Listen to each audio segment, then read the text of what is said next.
There's one person missing. Okay, so I'm to introduce chapters 5 and 6. I suppose because they're the ones most focused on Schmidt, I chose those and volunteered. To be honest, I mean, my interest in the text is really just to understand his criticism of Schmidt, so I'm not that familiar with Derrida in general. So, yeah. So I will also just give a rough overview of both chapters, and then we can just open up to a single discussion rather than dividing it up. So chapter 5,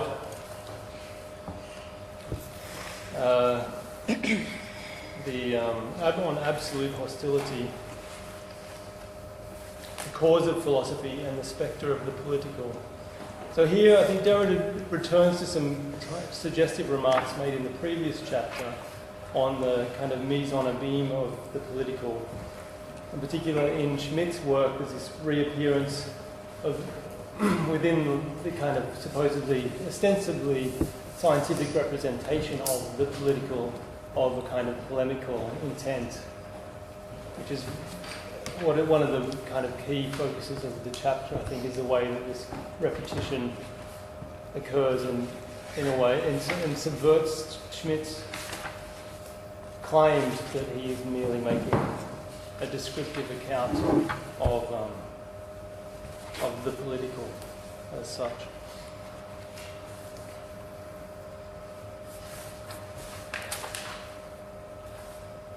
So, just for those who haven't really read much Schmidt, I mean, there is this, in a way we can think of Schmidt's articulation of this apostrophe as almost as Derrida mentions, almost an, oh, my enemies, there are no longer any more enemies. There is no longer the political, because of this kind of liberalisation of politics and the denial of the enemy as such, and hence the denial of the political. But I think here, this is exactly what Derrida then focuses on, in the way that this claim is itself a kind of a polemical against both the liberalised image of politics as something that can be merely discussed and come to some kind of conclusion that way, and as well as to Schmidt's sort of actual political opponents, but also the theoretical opponents represented in, say, Hans Kelson's image of jurisprudence in this Kantian mode that is kind of consonant with the cosmopolitan image of the League of Nations around the 1920s. The possibility of a sort of total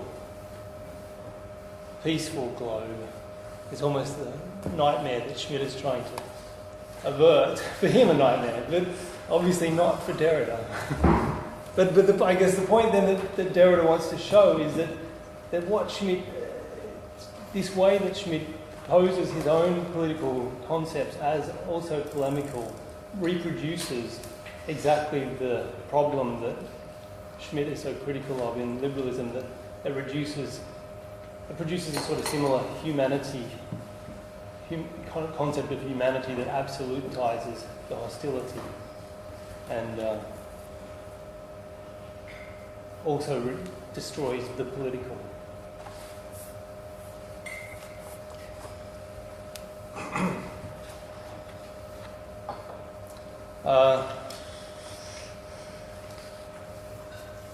But then I think the key sort of focus for this is this category that Derrida focuses on in Schmidt's work of real possibility, or reale Wirklichkeit, or the Möglichkeit, and how in this category Schmidt exhibits a sort of spectrality, this law of spectrality from, say, the spectres of Marx, between presence and non-presence, or the in Schmidt's formulation, it becomes this impossibility of structuring things by a concrete and an abstract.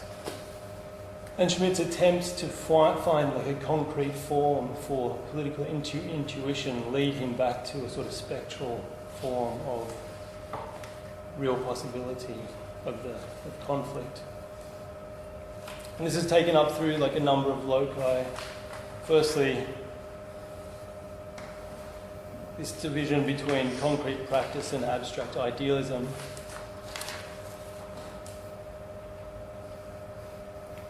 And Schmidt's attempts then to anchor political concepts through real possibility in the concrete is juxtaposed with, we could juxtapose this temporality with Derrida's temporality of the perhaps. See sort of the modality of real possibility as an attempt to anchor the ideal in the concrete against the unknown arrivant to come.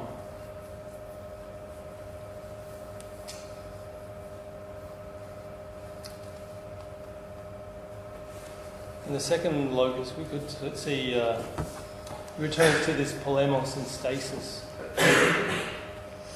opposition in Schmidt, the attempt to define war, which is problematized again by showing that in Schmidt war is unable to sustain the distinction between the exterior war and the interior war, and both become merely other forms of state war, even civil war.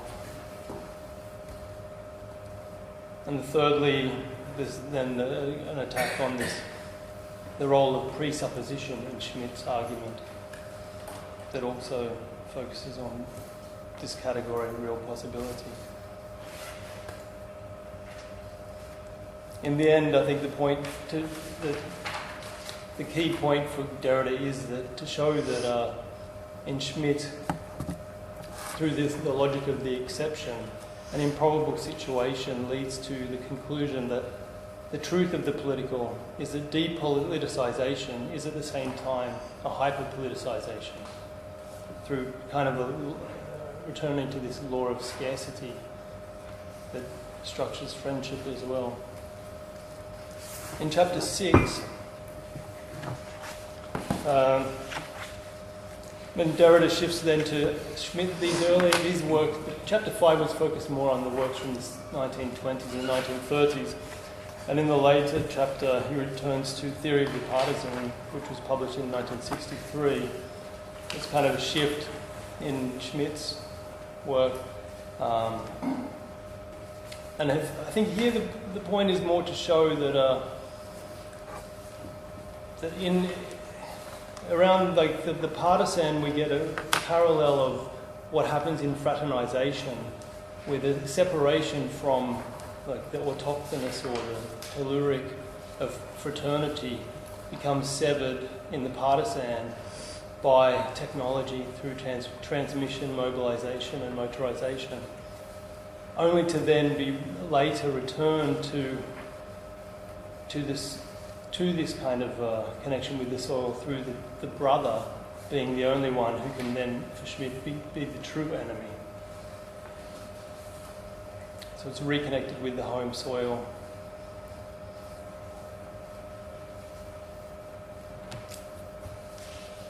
But perhaps I'll just leave it there. Sorry for a bit scattered remarks. From the last thing you said, I think at some point Derrida says that, well, the first murder is a fratricide, right? So, McKeane, so you start with the murder of the brother, and that's how you might say this is what found within the Christian, the Judeo-Christian paradigm, enmity, but it is towards the brother that this kind of. I'm not even sure whether we could call it enmity or inner violence. I don't know how we could frame it, but after discussion. In general, I think we could pursue brotherhood more. Sorry, I wasn't going to, but I was just going to pick up on this dialectic of politicization, depoliticization that you were talking about. Yeah. I'm wondering whether, correct me if I'm wrong, but I think you said something like, well, there's something that's good about depoliticization because it's also a kind of hyper-politicization in the context. So I'm not, that's kind of, but I wonder if there's something more complex going on there, which is that Derrida's kind of argument against Schmitt in the context of not the interwar period, but the post-war period, where you have this kind of war of humanity against the inhuman, and the enemy is the partisan, precisely as this deterritorialized, kind of anonymous enemy that is not recognized. Whether that, and his kind of critique of that is this is a depoliticized world. And Derrida says, well, actually, what's the paradox here is it's actually a kind of hyper-politicization because you've internalized the enemy. I wonder whether actually what Derrida's move there is to oppose both the absolute depoliticization and hyper-politicization as two things that start to look the same, yeah. Those are the two things that are actually the same and which kind of articulate this telos of presence, which is what sort of is kind of at the core of Schmidt's definition of the political. And that's actually what Derrida is kind of trying to do here, is to find a way to redefine the political against Schmitt in a way that doesn't include this telos of presence. Which, I mean... Yeah, I would agree. I don't think I said that. I think I meant to say that this is the critique of Schmitt, that in a way, because Schmitt frames the political as an intensification of whichever, for Schmitt it's like the political is whatever realm becomes most intensified to the point that it leads you to kill someone, or to desire to kill someone, or you have the real possibility of killing. That is the determination of the political. And so, because, and then the corollary of that for Schmitt is that depoliticization is bad because it denies the existence of the... But is it though? Because for Schmitt, though. But isn't Schmitt precisely criticizing a notion of kind of agonism in which the only possible outcome is the death of the other? Because in the concept of political, it's actually an attempt to recover a form of agonism in which the enemy is recognized and doesn't need to be destroyed. Whereas the whole problem with kind of internationalism for him is that the enemy has to be destroyed because the enemy is never recognized as human. So I don't know. Certainly, I know David wants to say something, but I think there is an economy here that even says that the enemy should not be destroyed. If I want to continue to have a political domain, I should make sure that the enemy survives. Right? We know that from all sort of narratives that as soon as the enemy is dead, the narrative is over. But anyway, David. Yeah, I mean, I don't know if it doesn't relate to what you guys were discussing, but I was wondering how, as a reader of Schmitt, how you sort of, what you think about this emphasis on the spectral that Derrida kind of points out in relation to Schmitt, and how, because it seems it seems to be the opposition between the spectral and the concrete, and it seems like Schmitt is more focused on the concrete, as it were, and sort of in so doing he kind of wants to sort of exclude any sense of spectrality.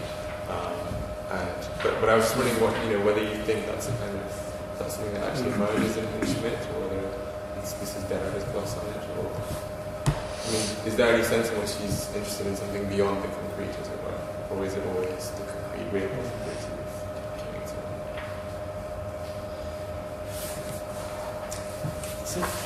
Yeah, that's a good question.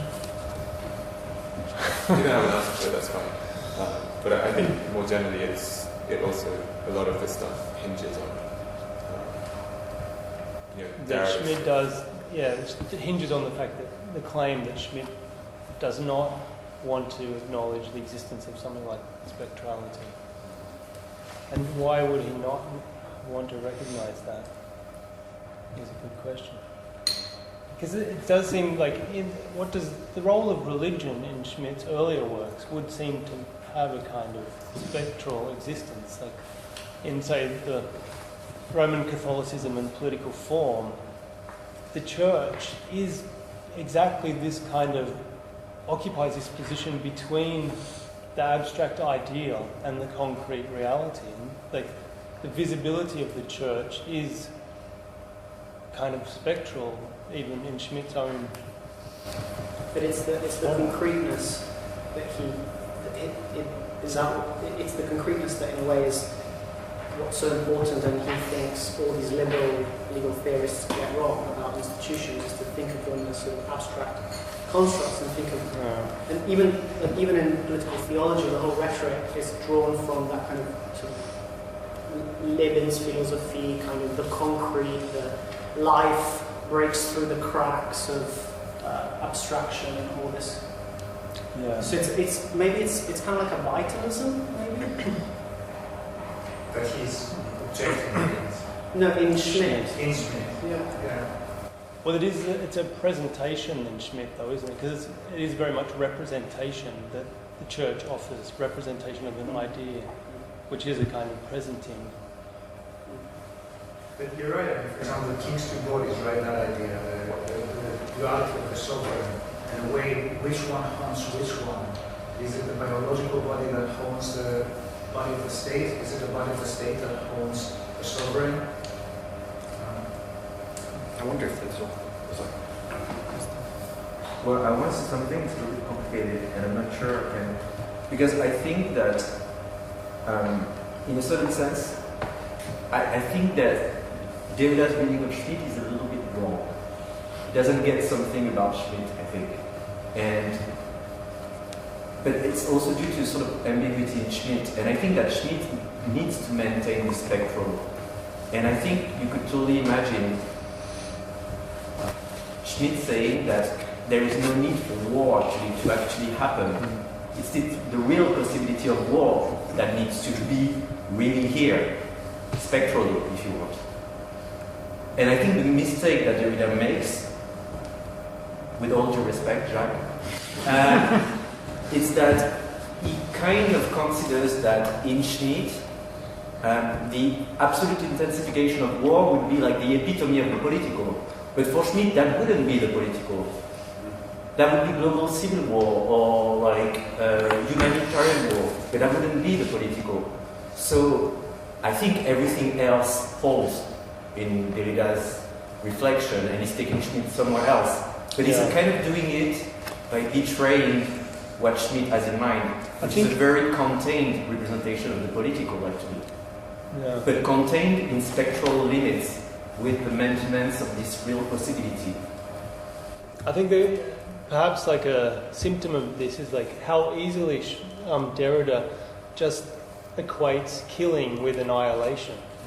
Because there's a moment where he says that, that basically because Schmidt demanded the possibility of killing, that how is this different from annihilation? It doesn't really. I don't remember there being a sustained argument there. But for Schmidt, like killing one individual is entirely like possible within the political, but annihilation is in these early works. He thinks this is complete. And that would be spirituality, right? The one that survives after killing is the spectre. Sorry. I wonder if, I suppose the key quote for this question would be on the English version, page 129. So this is the quote that 129 in the English version, nearly ended on absolute hostility. We have, a quote from Schmidt: "For only in actual effective combat, in wirklichen Kampf, is revealed the most extreme consequence of the political grouping of a friend and enemy. From this most extreme possibility, human life gains its specific use of political tension." I suppose that you've got this actual and this possible within that quote. There's two separate sentences, and can it be that that haunting comes sufficiently from the possibility of it without actually depending on the actuality of it? And I think it depends which sentence you put the weight on. If you put the weight on the first sentence, then for only in actual combat. But then is it just a ghostly actual combat? And one question that might spark off from that is, can there be multiple logics of spectrality? And is Derrida not so much defending spectrality as defending a certain account of spectrality against another account of spectrality, where the notion that of a kind of a virtuality in the Deleuzean sense, like a notion of the actual as possible, would actually be still part of the metaphysics of presence, compared to a notion of spectrality which is not the actual in the possible, but is the opening of the to come, etc., which doesn't depend on, it's not a future moment that one day will be present that isn't present right now. It's not within a teleology. Yeah, and I wonder if Schmidt's, what Derrida is effectively saying is that Schmidt has a concept of spectrality which is not spectral enough, on the basis that it still depends on this constant reference to the actual. It's like real spectrality, or spectrality that needs to be really here, like present spectrality, which is obviously unattainable. I think that also there are two uses of the word concrete in this chapter. One is the concrete possibility of natural conflict, and that possibility creates a concrete political space. So there is this double spectrality that only if you have the spectre of a word to come, a possible word to come, you have the concrete space of a political. So that's a double spectrality, that you depend on a spectral possibility to have a concrete space, which is already a spectrum for this relation. So there are like two uses at work. It potentially goes even further, because if the argument is that Schmidt says my definition of the political is objective, because he uses all this language, it's objective, anthropological, constant or something, I can't remember what. And what Derrida says is, well, there's something really interesting about the very gesture of defining what the political is. So it's obviously, it is political. So what that suggests for Derrida is that even defining the political as the constitution of a fundamental distinction, which is what Schmidt does, is itself excludes certain other forms of subjective or collective action which could be considered political according to a different definition. So I don't even know if for Derrida is about restoring the spectrality of conflict. It's just, I think it's more about saying that the political is political because it's something that is always open to definition. And it might include friendship, not just enmity. Totally. Look, the only thing is that I totally agree with you. Like, I think that's what is taken for Derrida here. But I think that his interpretation of Schmidt, there is this constant return to this telepoetics and this figure of the arrow that makes the circle. So in this sense, it's very hard to distinguish the difference between future and present, because if you think so through, like, is the future what constitutes the present community or the present space of the political. So I think that's what is very tricky in order to see, like, what is concrete about this and how it melts in a certain way when you realize that the concreteness of the present is a future to come that informs the present state of the political. And that's why that circle, or that figure, that metaphor of the arrow that goes back to it's very... I just want to ask a question in general. I'm wondering about the figure of the partisan on page 141, 142. The relationship between this partisan and the spectral. I'm wondering do they relate, or is there any sense in which this kind of transgression that the partisan seems to be enacting bears any relationship to spectrality, or these two separate kinds of... I mean, one is a deconstruction, the other is a transgression. It's the way that partisan jumps up on those pages seems almost the opposite of spectral in being from the earth, or took from this. So it's like, like the most solid you can be.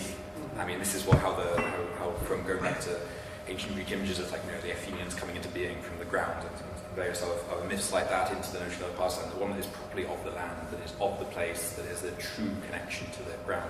It's almost the least spectral figure, isn't it? So I wonder if that's part of the key to a limitation of the notion of partisan.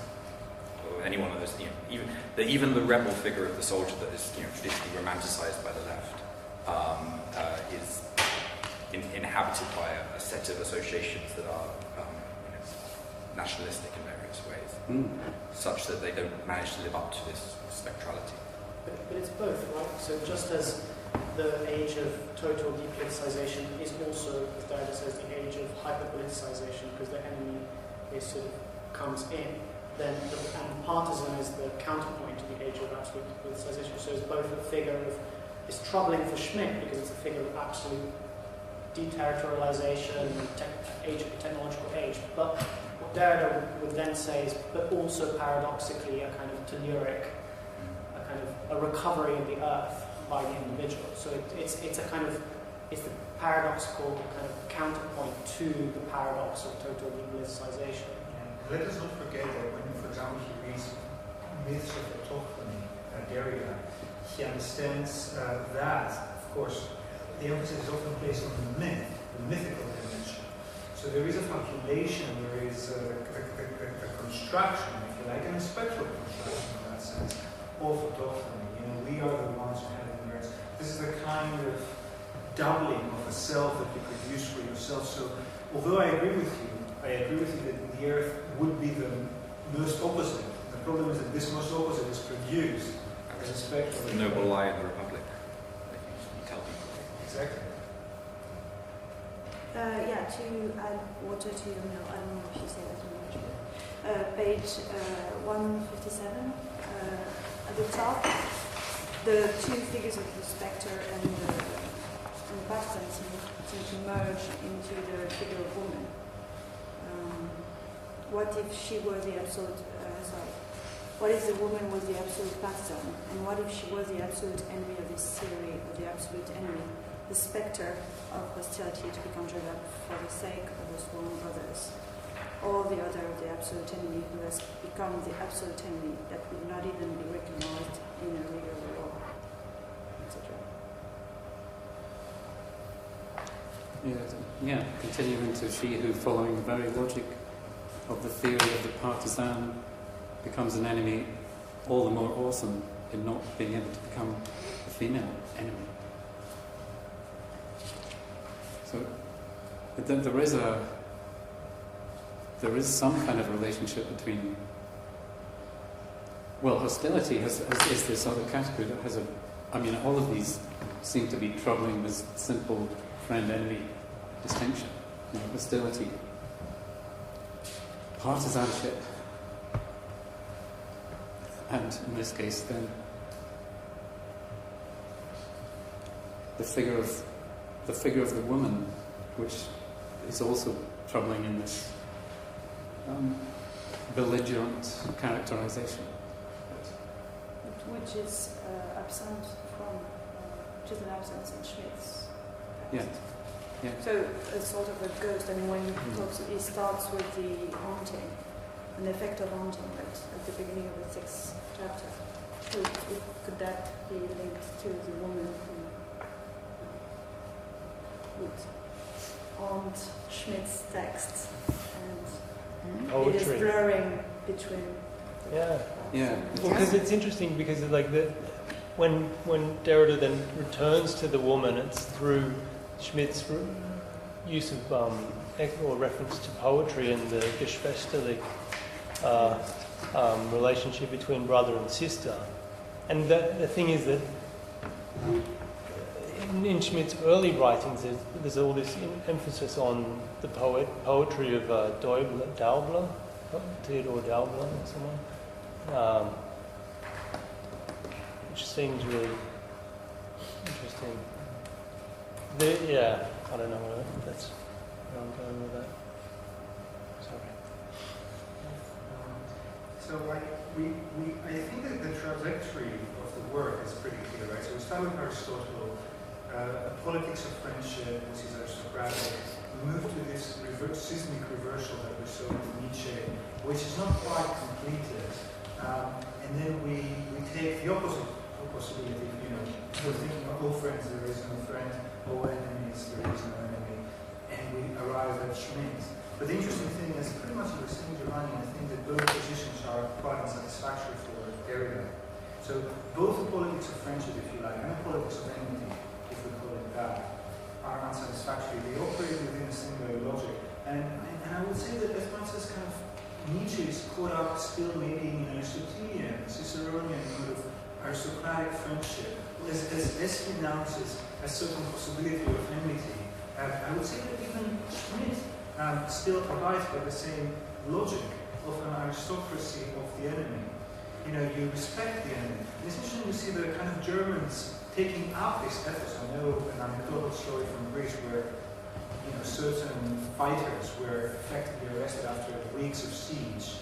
They were all given a medal and then they were shot. Right? So the idea is, you esteem the enemy. So the difference between hostility, for example, and hate. But your enemy is not the one you hate, for example, necessarily. And therefore, I'm interested in that. So it seems that Derrida is kind of moving through this whole spectrum, and to some extent saying, well, look, these are two logics that represent very similar problems. We still have an aristocracy, either of friendship or of enmity, which, is essential to think through. It's not to be just simply abandoned. You cannot just abandon this. What do you mean by an aristocracy of enmity? Well, the idea that the way, as you say, the who of the enemy, who is your enemy defines you, and you choose your enemy in order to. So this is kind of an ennoblement of the enemy through which you are being ennobled, right? You want the best enemy to be the best for yourself. That is very strong in Nietzsche. He would say, you look for the best enemy because that ennobles you. You leave the others aside. You don't even bother.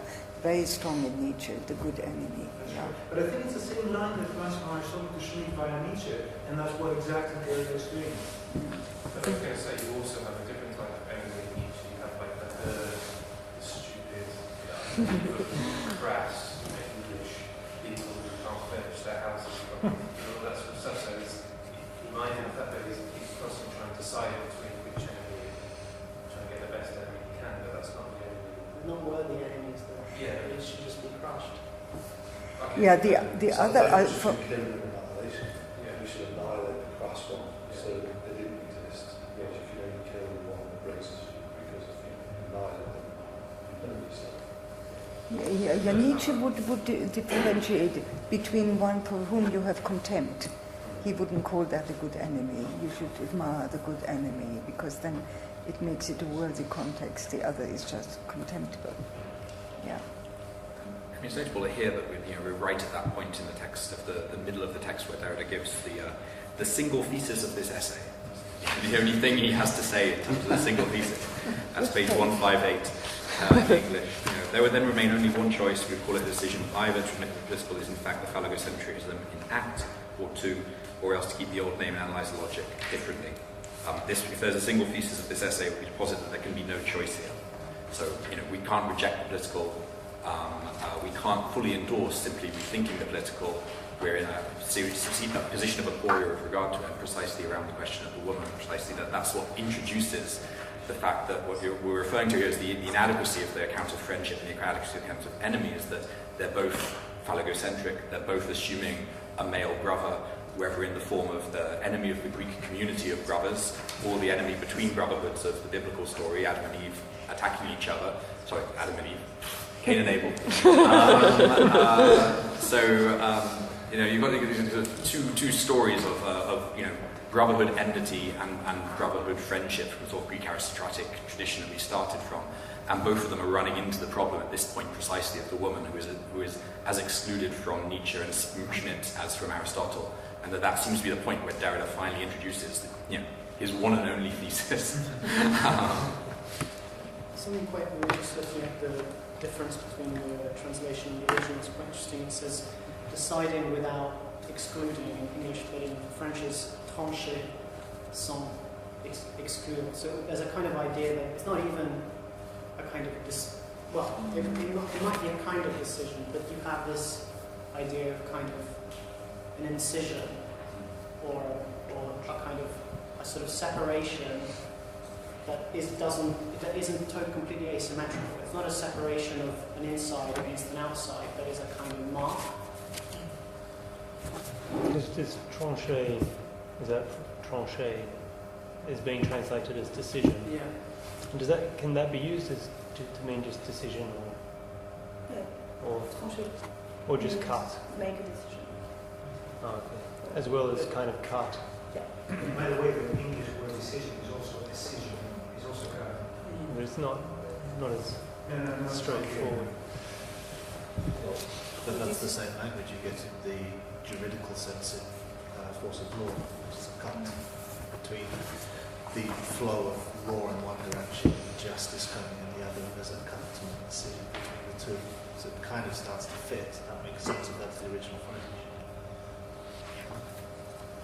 I was wondering a bit, because of this point that you choose the best enemy you possibly have, that I kind of find like a leap here, because in every figure that had appeared in the book so far, and I think in the third book, you have a twofold relationship in which there is the friend and the other that receives friendship and etc., or the love or the enemy, but the partisan, and this is a question because I really don't know, like it seems to just appear without any relation whatsoever. It's like from a page to another, there is the partisan that decide, nobody knows whom or in which conditions, to bring the war to the private sphere, basically. And then you have all this introduction of class conflict, but I don't know how, because like the individual that has to defend, to say the partisan is my enemy, is never present in this distribution. Is there any part that happens somehow that the partisan is actually choose as an enemy? Because it seems just that appear that the partisan is that the only one in this relationship. There is not the other part. At least how Derrida reads it. Well, it seems to be suggesting that the partisan is no longer an enemy, which means that the partisan at some point comes from this category of enemy. But interestingly, in a sense, in relation to extermination, extermination seems to be coming from hostility and not enmity. So you've got real hostility henceforth extends through terrorism and counter-terrorism all the way to extermination. So, and he's placing the partisans. So he's displaced the enemy to the partisan and displaced enmity to hostility, and then extermination exists in that secondary displacement. So that extermination, in a sense, maybe not belong to the friend-enemy chain, so to speak. And it's when it's displaced onto hostility. And in that sense, having the best enemy is the same as having the best quality of friend. Because, in a sense, it doesn't lead to extermination. It leads to a reinforcement of friendship and enmity as... The amazing thing would be that then somehow, not a new move, Schmidt would be turning against Nazis, right? Because suddenly this is not what you want. You cannot exterminate the Jewish population. The same way you cannot, in liberal democracy, exterminate the extra humans, so to say. It's actually, it's slightly worse than that in Schmidt, which is he's sort of thinking about the Nuremberg trials and as a way of kind of displacing his own kind of involvement in the regime. So it sort of reframes the whole of sort of post-war politics as outside of himself, so that he doesn't, this whole issue of exactly hostility and kind of extermination is not sort of something that he himself was a part of. It's displaced onto the Allies, the Americans, the Vietnam War, well, not yet there's also, I think, John's point about mass Nietzsche, I think, is significant because that's maybe it is the public-private sphere shift that's important for Schmidt, but is where maybe these differences are occurring between Aristotle and Nietzsche and so on. Is that like he's allowed to say that extermination can occur, but I don't hate them, effectively.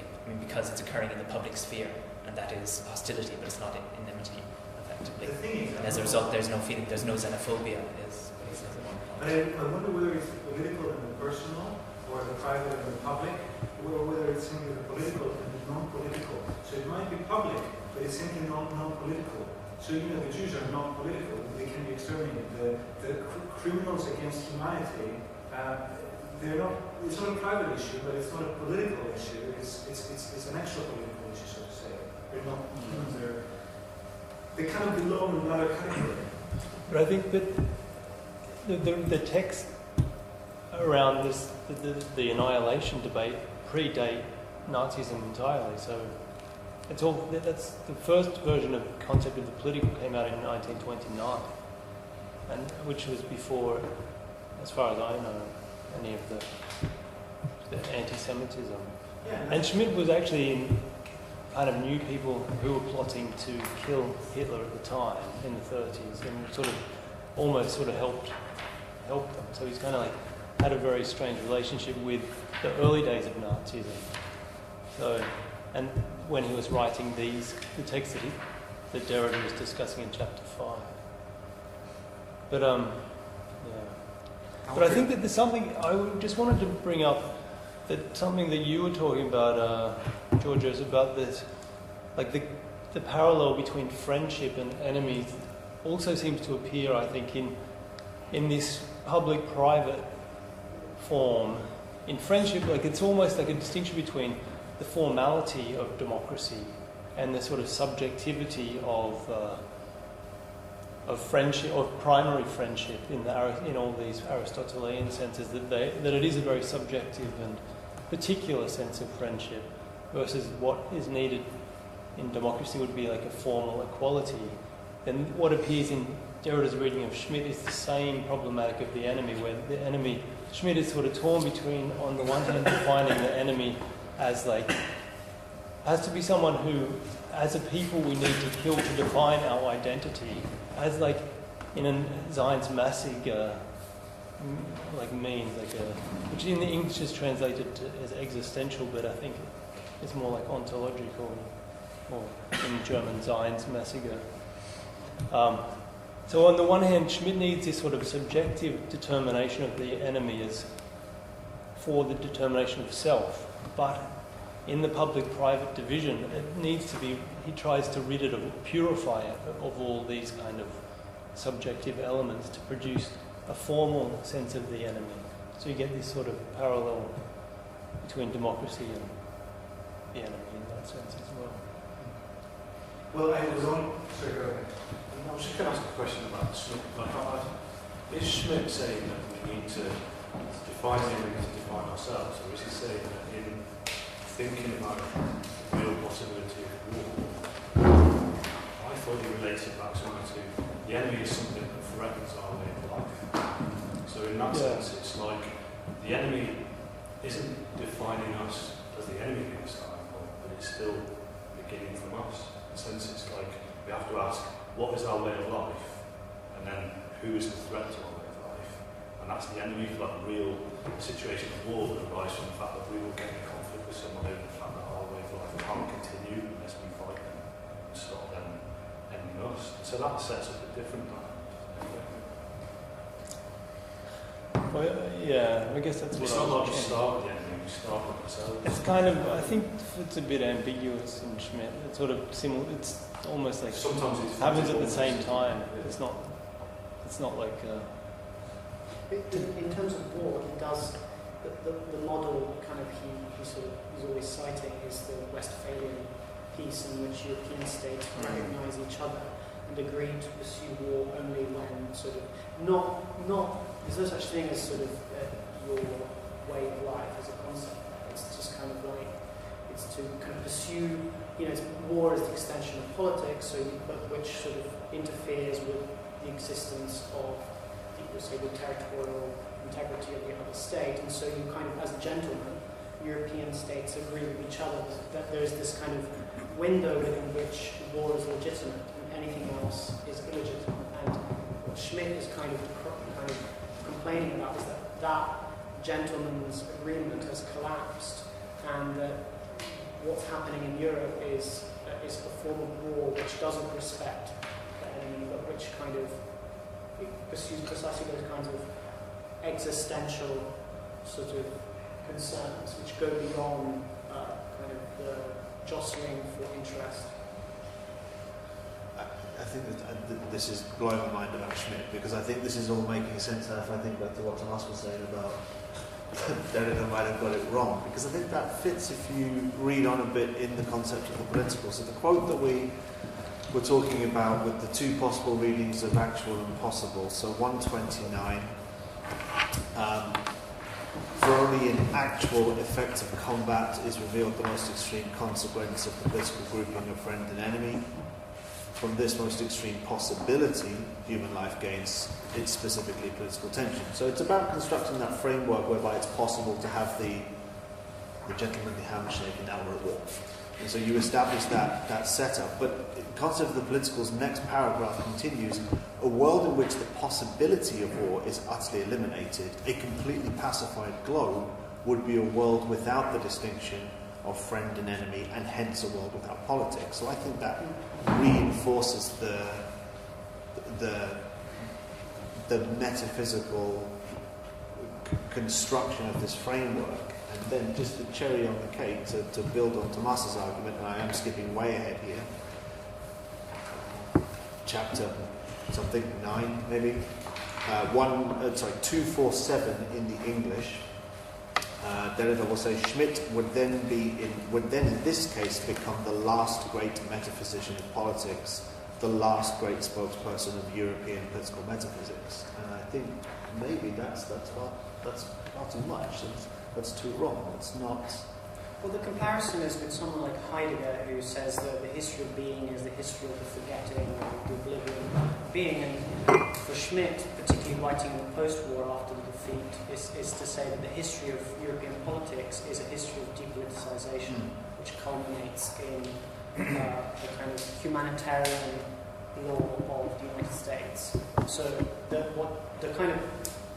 what you're pointing out there, yeah, I mean that's Derrida's gesture, is to kind of there are even passages in which he talks about Schmidt's definition of the political as versus politics, comparing it to the ontological difference in Heidegger, and then that provides a model for this teleological history of the depoliticization of Europe. I think that's. Are you saying that Schmidt doesn't do? Well, no, I think the point about saying that it is in the first of those two sentences, it's about real combat over possibility, I think is possibly incorrect. And so to label him as the metaphysical actualizer of the concrete war is a bit off, maybe. But is that what he said in that last sentence you quoted? He said metaphysician of politics, he doesn't say of war. No, but I think if we read what Derrida understands as the politics of Schmidt as the concrete and as the actual, as the... But it doesn't make him less metaphysician. Maybe not. Because I think that what you were saying about this maintenance of this present spectrality, that Schmidt wouldn't call spectrality, but like real possibility, it's a metaphysical concept. It's a concept that is like inscribing possibility in a presence. And it is but this is the different layers of spectrality we're talking about. Mm-hmm. So this is one of the more concrete actualizations of spectrality, I think. Yeah. I think Derrida's disagreement is just that particular conception that Schmidt is putting forward just does not take into account the modality of the perhaps, right? Because it literally establishes these tellers within which nothing can budge, that everything is predictable to one degree or another, and that's the metaphysical aspect to it, that sort of polemical use of the term metaphysical. I think it's particularly developing after Schmidt, after the war, is the nuclearization, right, of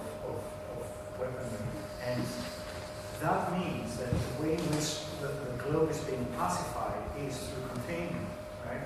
So you have there a spectrality of war, which is not an actual possibility in a way, right? It's this possibility that will destroy the possibility of this possibility,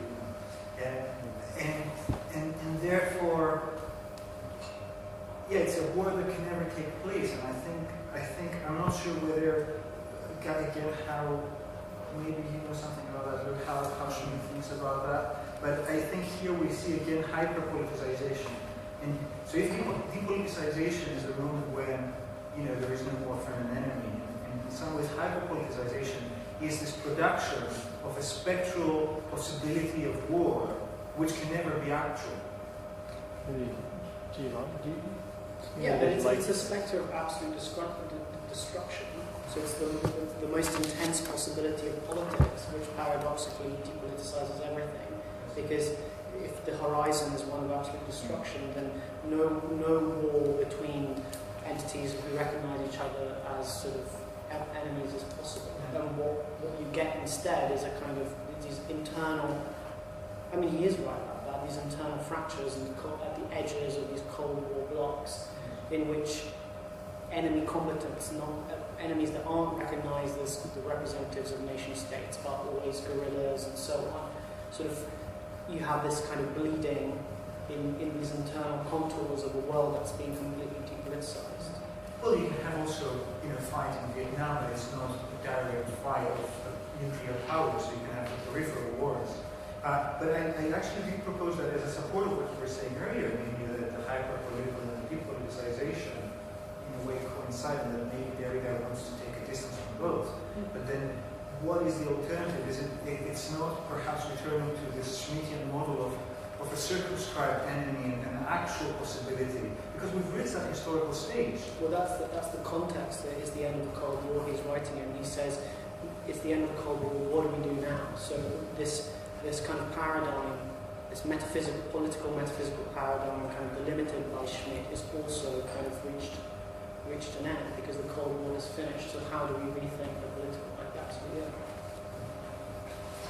The only thing is that I think that there is no need to reach that point in order to melt everything down as it's happening in the text. Because what happens with the partisan, which is a very interesting figure, is that anticipates that without the necessity of a total war that is going to destruct the politics in itself, it's already happening from within the system. There is this virus that is always already inscribed in the system.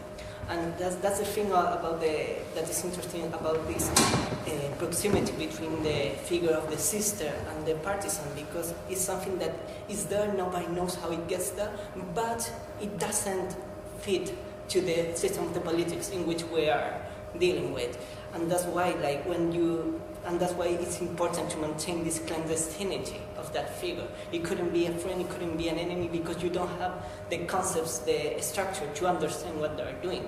But the things that they're doing there is to anticipate this end of politics in general, that is in Smith with the end of with this massive war, but it's already happened already. That's the interesting thing, I believe, of the partisan, the introduction here, and the figure of the system. It's also anticipating that. So you remark? Sorry.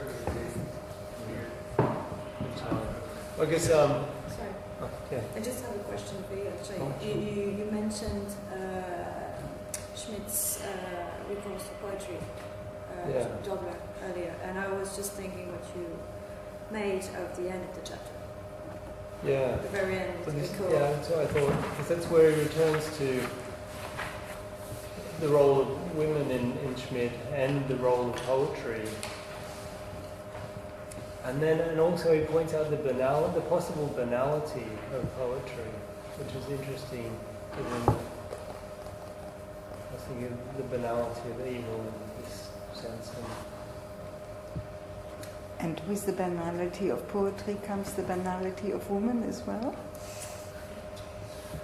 No, I didn't mean it that way. In Schmidt, I mean. For Schmidt, yeah, perhaps, yeah. He had terrible relations with women. Yes.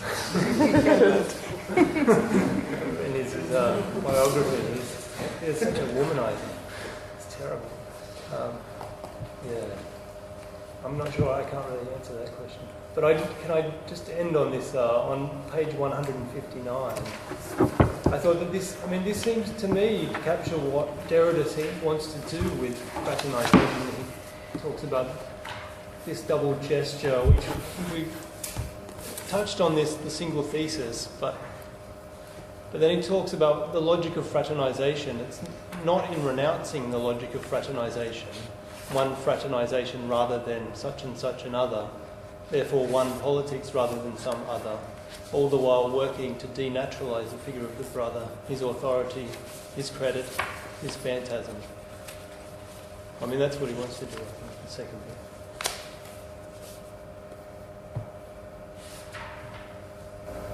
I think there's maybe something much more conflictual there than we've maybe touched on either in that double gesture too. That there's these two competing demands that have to occur, not just... True, yeah. I also just a little question, because right after this in 159 then Derrida brings up that Schmidt recalls Max Stirner and sees him as his friend from childhood that returns right now and he's in prison. And I was kind of surprised by why this comes up here and what the role of Stirner then would be, A, for Schmidt, and B, why does Derrida put this piece in there? It couldn't really make sense. In the same sentence, there's the story of the ghost, right? It's a ghost. Yeah. This ghost returns from since secondary school. In Stirner, there's a whole thinking about the one.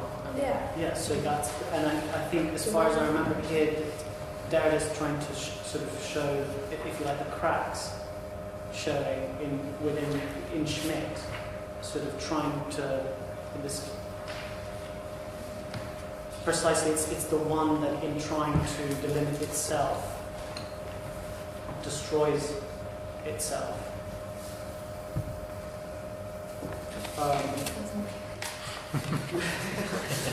Which is what happened to Schmidt. But it's interesting also because the Stirner-Marx debate is like central to the just theorizing the spectral in the Spectres of Marx is all about this Stirner-Marx, the relationship between them. That it reappears here in this with Schmidt, and Schmidt had this strange opinion of Marxism as well, kind of more aligned with it. If anything, by the way, I think, isn't it slightly after this, the Spectres of Marx? Like, I'm not sure. I thought it came... a little bit after. Oh, really? Yeah. I thought it was before. What is after? Yeah. Spectres of Marx. No. This was written much before Spectres of Marx. This is written 88, 89. That's the seminar. But the book was published in French in 94 after Spectres of Marx. What was the lecture for Spectres of Marx? Earlier, 93. Exactly, yeah. So I think this comes first. Yeah. I know. And so I think there's also this idea of I think is basically like, I think that's what you were saying, that the one is already haunted by friends, and the fact that these friends are coming from the extreme left wing, that's what Derrida is interested in, I think, here. So it kind of like feeds his argument about this weird connection between the extreme left and the extreme right. And it's also the fact that, just like Schmidt, Marx and Stirner wants to exorcise the ghost. So he's speaking about being haunted at the same time that he wants to exorcise the ghost. So he's just pointing to this contradiction. Let's call it performative contradiction, if you like. But yeah. Yes, but let's also maybe, sorry, I don't mean to... Very quickly.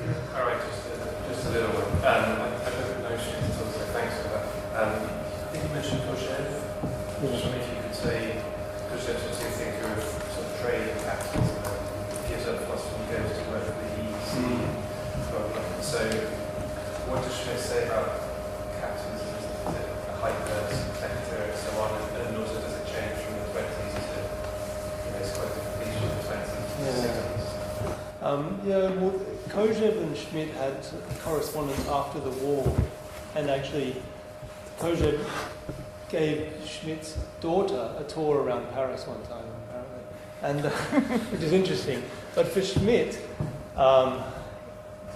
in his early writings, Marxism is basically a form of liberalism, and they're both these kind of technocratic images of the possibility of the future. Like socialism is just another technocratic solution to the problems of economics and politics. But then he reads Lukash's History and Class Consciousness in the 1930s, and then he decides that no, actually there's a kind of political element to Marxism. And then Derrida kind of hints at it here in that later on he takes up kind of Lenin as a figure of the partisan. But in a way, the weird thing, so Schmidt and Kojève, at some point Kojève makes a remark when he's leaving somewhere that the only person worth speaking to in Europe is Carl Schmitt, which is part of the reason why the left embraced him, I think, or something, I don't know. It gave him some legitimacy at the time. That's one of the yeah.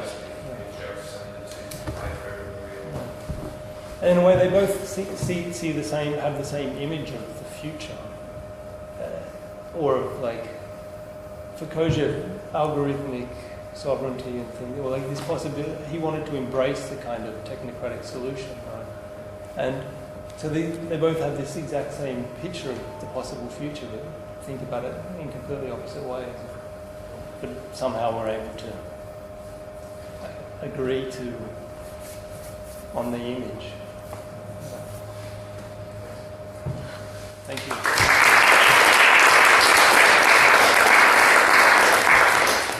Shall we say, I mean, we've run badly over time, but shall we say 10-2, so 8-10 minutes?